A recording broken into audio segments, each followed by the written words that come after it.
तुम खुद अपनी दुआओं से ही अपना कदर लिखते हो और तुम्हारी दुआएं ही तुम तक वो सब ले आती हैं जो तुम्हारा नसीब भी तुम्हें नहीं दे पाता।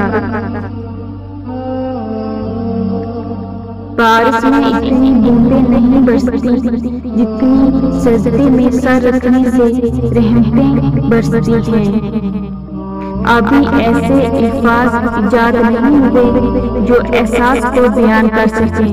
एहसास की दुनिया अल्फाज की दुनिया से बहुत आगे है। हमेशा मीठे अल्फाज बोलो ताकि कभी अल्फाज वापस लेने पड़ जाएं तो कड़वे ना लगे। जब आप किसी के रास्ते में रोशनी करते हैं तो आपका अपना रास्ता भी रोशन हो जाता है। आपका इखलाक ही आपका हुस्न है।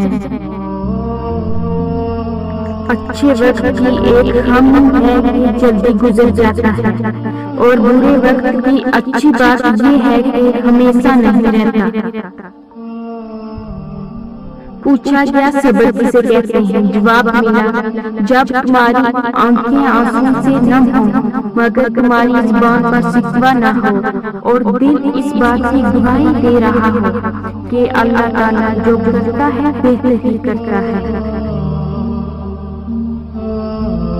हर लिखी हुई बात पढ़ने वाला नहीं समझ सकता क्योंकि लिखने वाला एहसास लिखता है और पढ़ने वाला सिर्फ अल्फाज पढ़ता है।